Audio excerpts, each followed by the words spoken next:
Assalamualaikum warahmatullahi wabarakatuh.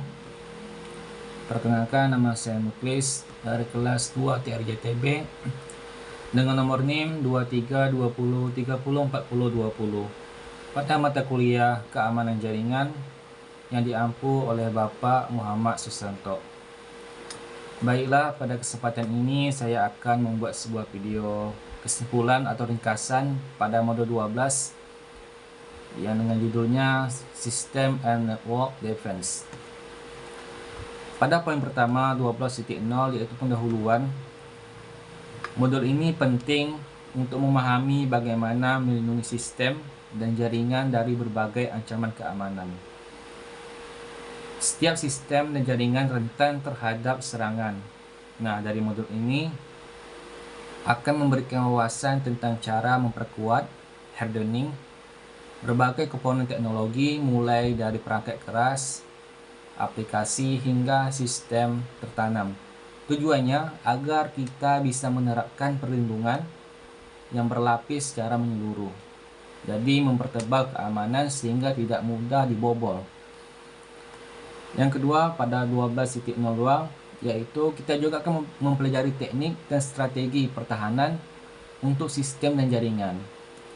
Nantinya topik ini akan dibahas yang meliputi keamanan fisik, keamanan aplikasi, penguatan jaringan, perlindungan perangkat mobile, ketahanan cyber, dan sistem khusus seperti IoT pada perangkat tertanam. Baik, kita masuk poin utamanya yaitu 12.1 Physical Security. Nantinya akan membahas perlindungan fisik terhadap perangkat keras dan infrastruktur TI. Keamanan cyber tak hanya soal software. Ancaman fisik seperti perlindungan perangkat, kemudian akses tak sah ke server ROM, dan kerusakan akibat bencana juga harus diantisipasi. Ada teknik yang mencakup seperti kontrol akses fisik, yang kita mengontrol keadaan fisiknya bagaimana. Mungkin ketika sudah bertahun-tahun pasti ada kekurangan. Yang kedua ada CCTV dan sistem alarm. Kita memasang alarm ketika ada pencurian atau pembobolan oleh yang dilakukan maling. Yang ketiga keamanan lingkungan seperti suhu, kelembapan, dan ada listrik cadangan. Nah, pada 12.2 Application Security nantinya akan berfokus pada perlindungan terhadap aplikasi dari ancaman seperti XXS dan celah keamanan lain. Aplikasi ini sering terjadi pada target utama karena langsung berinteraksi dengan pengguna dan data. Topik penting yang meliputi seperti validasi input, kemudian autentikasi dan otorisasi, ada patching dan update rutin, secure coding practice, dan pengecekan keamanan yang dilakukan seperti pen testing. 12.3 Network Hardening Service and Protocol. Mengamankan jaringan dengan cara menonaktifkan layanan yang tidak perlu dan mengatur protokol dengan benar. Penjelasannya, serangan sering mengeksploitasi layanan terbuka dan protokol yang tidak aman. Maka kita melakukan layanan ketika penting, maka diaktifkan. Yang kedua, gunakan protokol aman seperti SSH atau HTTPS. Yang ketiga, firewall dan IDS atau IPS harus dikonfigurasi dengan baik. Nah, jadi pada poin ini kita mengaktifkan layanan yang tidak perlu karena si penyerang bisa jadi masuk ke layanan tersebut dengan protokol. Pada 12.4 Network Hardening Segmentation, memisahkan jaringan menjadi beberapa bagian agar lebih mudah dikontrol dan diamankan.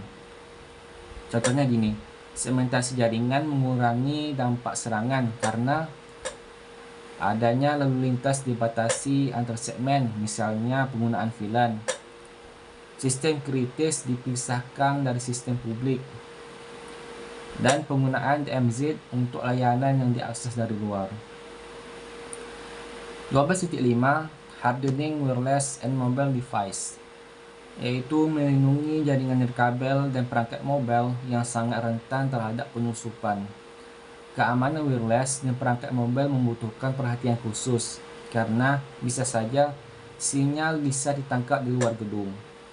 Adanya perangkat yang sering dibawa keluar jaringan yang aman yang harus meliputi enkripsi WPA3 untuk WiFi, VPN untuk akses jarak jauh, pengelolaan perangkat mobile MDM, dan penguncian layar, enkripsi perangkat, dan pelacakan jarak jauh. Nah, kita melindungi jaringan nirkabelnya, wirelessnya dari perangkat mobile yang sangat rentan karena penyusup bisa jadi masuk akses dari tersebut. 12.6 Cyber Security Resilience yang menekankan pada kemampuan sistem untuk bertahan dan pulih dari serangan atau gangguan. Ketahanan cyber tidak hanya soal pencegahan, tetapi juga kemampuan merespon yang berfokus pada disaster recovery and backup, membackup data, kemudian business continuity plan BCP, redundancy sistem, dan latihan insiden simulasi serangan. 12.7 Embedded and Spliced System mengamankan sistem khusus seperti IoT, SCADA, dan perangkat tertanam lainnya. Sistem ini seringkali dibuat tanpa mempertimbangkan keamanan sejak awal. Ada tantangannya, yaitu sumber daya terbatas, mungkin memori, CPU, sulit diperbaharui atau di-patch. Nah, ada strategi yang bisa kita terapkan. Ada 3. Yang pertama, network isolation. Kemudian monitoring traffic. Dan yang ketiga, pengetesan firmware dan pembaharuan berkala. Jadi kita terus mengupdate sistem tersebut agar keamanan, karena penyerang bisa saja mengetahui update terbaru. Nah, 12.8 ini sistem dan network defense summary. Dia akan merangkum seluruh strategi pertahanan dari sistem dan jaringan secara menyeluruh. Bagian ini menekankan kembali pentingnya pendekatan menyeluruh terhadap keamanan, dari aspek fisik hingga aplikasi, dari perangkat lokal hingga sistem tertanam, dengan menerapkan semua prinsip yang telah dipelajari, sehingga kita akan mampu membangun sistem yang jauh lebih tahan terhadap ancaman. Baik, kesimpulan dari modul 12 ini, modul ini menekankan pentingnya pendekatan menyeluruh dalam pertahanan sistem dan jaringan. Keamanan tidak cukup hanya satu lapisan saja, melainkan harus mencakup yang pertama, perlindungan fisik terhadap perangkat keras. Kemudian yang kedua, keamanan aplikasi dari ancaman cyber. Yang ketiga, penguatan layanan dan protokol jaringan. Yang keempat, segmentasi jaringan untuk membatasi pergerakan ancaman. Yang kelima, pengamanan perangkat wireless dan mobile. Yang keenam, meningkatkan ketahanan resilience terhadap insiden. Dan yang terakhir, serta perlindungan sistem tertanam dan khusus seperti IoT. Dengan memahami ini dan menerapkan teknik-teknik, kita dapat membangun sistem dan jaringan yang lebih aman, tangguh, dan siap menghadapi berbagai jenis serangan, baik yang bersifat teknis maupun fisik. Baik, mungkin itu saja penjelasan poin per poin dari modul 12 ini. Sebelum saya menutup dan mengakhiri video ini, saya akan memberikan satu pertanyaan. Pertanyaannya yaitu, bagaimana kita atau kamu akan menerapkan prinsip defense in depth dalam sistem jaringan nyata yang mencakup perangkat IoT, kemudian penggunaan mobile dan akses cloud. Nah, mungkin itu pertanyaannya. Bagi para penonton, viewer bisa menjawab pertanyaan tersebut di kolom komentar. Baik, mohon maaf jika ada kesalahan baik tutur kata ataupun penyampaian. Terima kasih atas waktunya. Tentu saja video ini bermanfaat bagi saya sendiri dan bagi para penonton. Terima kasih. Wassalamualaikum warahmatullahi wabarakatuh.